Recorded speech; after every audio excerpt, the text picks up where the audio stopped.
In the heart of a crumbling Los Angeles neighborhood, where hope flickered like a dying streetlight, Keanu Reeves walked the streets, not as a Hollywood star, but as a quiet avenger for the forgotten. Known for his kindness and unassuming nature, Keanu had a secret. He spent his nights uncovering injustices, using his wit, resources, and an unyielding sense of justice to right wrongs. The city's underbelly was his battlefield, and its vulnerable were his cause. This time, a desperate plea from a single mother would pull him into a battle against a landlord whose greed cast long, dark shadows over the lives of his tenants, threatening to snuff out their fragile hopes. The letter arrived in a plain, slightly crumpled envelope, slipped under the door of Keanu's modest apartment in a quiet corner of Echo Park. It was written in hurried, trembling handwriting by Maria Delgado, a single mother of two who faced eviction from her home of 10 years. Her landlord, 𝗡cie𝘁𝗶𝗰𝗲, had raised the rent by 40% overnight, citing market rates while neglecting repairs that left her apartment a hazard, leaking pipes that soaked the floorboards, peeling lead paint that flaked into her children's cereal, and a heater that hadn't worked in 3 winters. Maria's neighbors, mostly low-income families, immigrants, and elderly residents, were suffering the same fate. 𝗶𝘁𝗶𝗰𝗲's eviction notices were piling up like fallen leaves, and Maria's was due in 7 days. Keanu sat on his worn leather couch, the letter trembling in his hands as he read Maria's words. "I work 2 jobs, but it's not enough. He's taking our home, our safety. My kids deserve better. Please, someone help us." Her desperation pierced him, stirring memories of his own struggles in his youth, scraping by in a world that often turned a blind eye. He didn't hesitate. That night, under the glow of a single desk lamp, Keanu began his investigation into 𝗡cie𝘁𝗶𝗰𝗲, vowing to unravel the web of corruption that ensnared Maria and her neighbors. Keanu started where the truth often hides, in the shadows of paperwork, whispers, and half-truths. He donned a faded jacket and jeans, posing as a prospective tenant to visit 𝗶𝘁𝗁𝗏's office, a gaudy suite in a strip mall lined with fake gold accents and tacky chandeliers that screamed nouveau riche. 𝗡cie𝘁𝗁𝗏 was a wiry man in his 50s, with a slick smile, gelled hair, and eyes that glinted like a predator sizing up prey. He boasted about his property's untapped potential while dodging Keanu's questions about repairs or tenant complaints. Keanu's keen instincts caught the flicker of unease in 𝗶𝘁𝗁𝗏's expression, a telltale sign of a man with secrets. Back at his apartment, Keanu transformed his living room into a war room, pinning documents to a corkboard and scouring public records on his laptop. He cross-referenced property deeds, city complaints, court filings, and even old newspaper clippings. The pattern was stark and chilling. 𝗶𝘁𝗁𝗏 had built an empire by buying low-income buildings at foreclosure auctions, neglecting maintenance to cut costs, and jacking up rents to force tenants out. Those who resisted faced harassment, late-night visits from maintenance crews who smashed windows, cut power lines, or left threatening notes. 𝗶𝘁𝗁𝗏 would then rear-rent the vacated units at triple the price to wealthier newcomers, pocketing the profits while the neighborhood's heart was gutted. Keanu's digging uncovered a deeper layer of corruption. 𝗶𝘁𝗁𝗏 wasn't acting alone. He was bribing a city inspector, Clarence Holt, to overlook glaring code violations, mold-infested walls, faulty wiring, and crumbling staircases. Holt's signature appeared on every falsified inspection report, a damning thread that Keanu carefully documented. He also found a trail of shell companies 𝗶𝘁𝗁𝗏 used to hide his profits, funneling money through offshore accounts to evade taxes. The man was a parasite, feeding on the vulnerable while shielding himself with layers of deceit. But evidence, no matter how damning, wasn't enough. 𝗶𝘁𝗁𝗏 was slippery, with a team of lawyers on speed dial and a knack for covering his tracks. Keanu knew exposing him would require more than a paper trail. It demanded a public reckoning that would strip away 𝗶𝘁𝗁𝗏's veneer of respectability and force accountability. Keanu's first step was to rally the tenants, but he had to move carefully. 𝗶𝘁𝗁𝗏 had informants, nosy superintendents, and hired thugs who reported any sign of rebellion. Keanu organized a secret meeting at a community center, disguising it as a neighborhood watch gathering to avoid suspicion. He arrived early, setting up folding chairs in a dimly lit basement room, his calm presence a balm to the nervous tenants who trickled in. Maria was there, her eyes red from sleepless nights, clutching her daughter's hand. Mrs. Rosa, a 78-year-old widow who'd lived in her apartment for 30 years, leaned on her cane, her face etched with defiance. A young couple, Javier and Sofia, spoke in hushed tones about their newborn, who coughed constantly from the apartment's damp walls. Keanu listened as they poured out their stories. Families torn apart by evictions, elderly residents living in fear, children sleeping in coats to stay warm in unheated apartments. He shared his findings, laying out Slade's schemes in simple terms, and promised to fight for them. "We're not just saving your homes," he said, his voice steady but fierce. "We're taking back your dignity. Together, we'll make him pay." The tenants, initially hesitant, found strength in his resolve. Maria volunteered to gather more tenant testimonies, while Javier offered to photograph the building's disrepair. Mrs. Rosa, with a spark in her eye, insisted on speaking out, no matter the risk. Keanu's next move was to enlist an old friend, Lena Marquez, a journalist at the L.A. Beacon with a reputation for exposing corruption.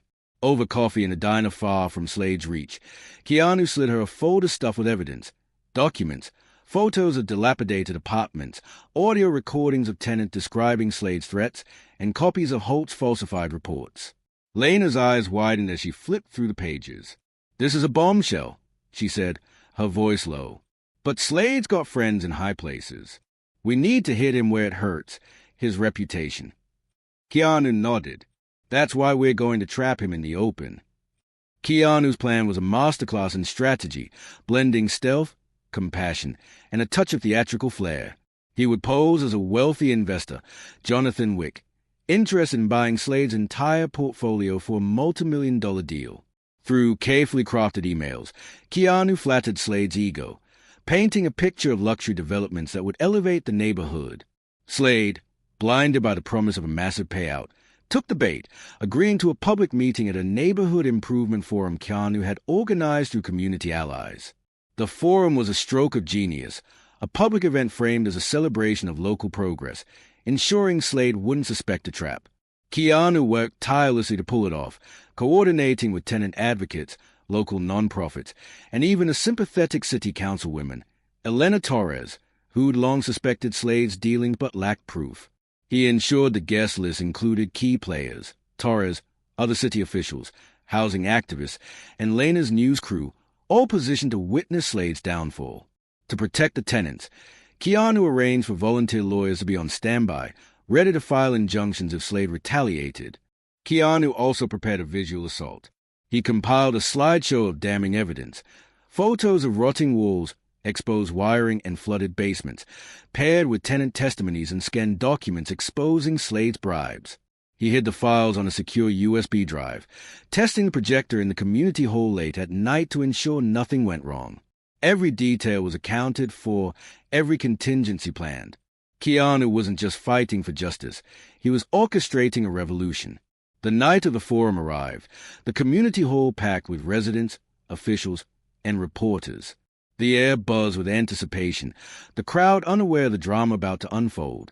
Slade strutted in, dressed in a tailored suit, preening under the spotlight as he took the stage to pitch his vision for the neighborhood, glossy condos, upscale cafes, and boutique shops that would erase the area's history and its people.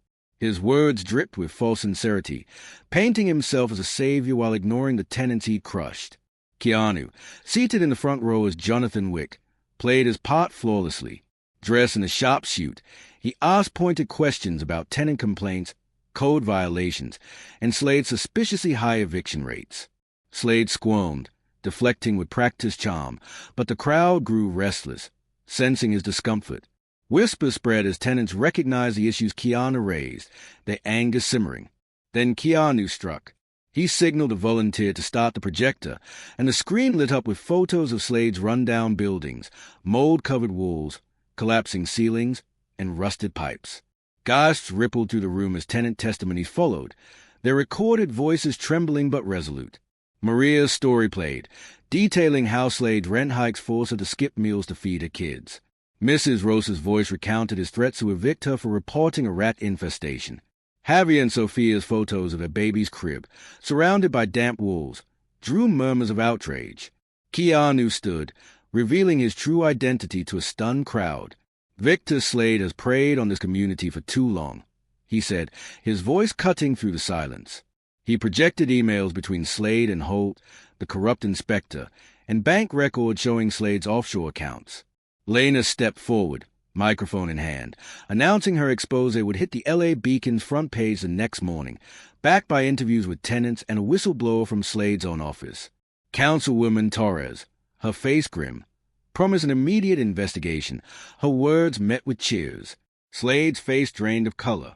He stammered, claiming the evidence was fabricated, but his voice cracked under the weight of the truth. The tenants rose, one by one, sharing their stories. Maria's voice rang out. You took our homes, our peace, but you can't take our fight. Mrs. Rosa, leaning on her cane, recounted how Slade's goons had cut her power during a winter storm. Javier held up a photo of his daughter, vowing to protect her future. The crowd erupted in applause, their unity a tidal wave that drowned Slade's lies. Slade fled the hole, chased by booze, camera flashes, and the weight of his own sins. Outside, Lena's news crew cornered him, his panic face broadcast live to thousands. The neighborhood had spoken, and Keanu had given them their voice. In the weeks that followed, Slade's empire collapsed like the decaying buildings he'd neglected. The city revoked his permits, slapped him with fines totaling millions, and launched a criminal investigation into his bribery scheme. Clarence Holt, the inspector, turned on Slade to save himself, providing prosecutors with a trove of evidence. Text messages, voicemails, and ledgers detailing their deals. The LA Beacon's expose, paired with viral footage from the forum, sparked public outrage, forcing the city to overhaul its housing inspection process. The tenants, empowered by Keanu's guidance, filed a class-action lawsuit with pro bono lawyers he connected them to. The case was airtight, backed by Keanu's evidence and the tenants' testimonies. Faced with financial ruin and jail time, Slade agreed to a historic settlement. He lowered rents to pre-increase levels, funded comprehensive repairs, and offered 10-year leases to every tenant he'd wronged. Maria and her children stayed in their home, now with working heat, fresh paint, a new roof, and a playground in the courtyard, built by volunteers inspired by the movement. Mrs. Rosa hung a photo of her late husband in her newly repaired living room, her smile brighter than it had been in years. Javier and Sophia's daughter slept soundly, her cough gone, in a dry, warm nursery. Keanu slipped away from the spotlight, refusing interviews and accolades. He didn't need thanks. The light in Maria's eyes as she hugged her kids, the laughter of children playing in a courtyard no longer littered with broken glass, and the sight of Mrs. Rosa tending her small garden were his reward. The neighborhood buzzed with new energy. Tenants formed a cooperative to protect their rights, and Councilwoman Torres pushed for stronger tenant protection citywide. As Keanu walked into the LA night, his boots echoing on the pavement, another letter slipped under his door, a new cry for help, a new wrong to right. He picked it up, his jaw set, his heart steady, and Keanu Reeves, the quiet avenger, was ready.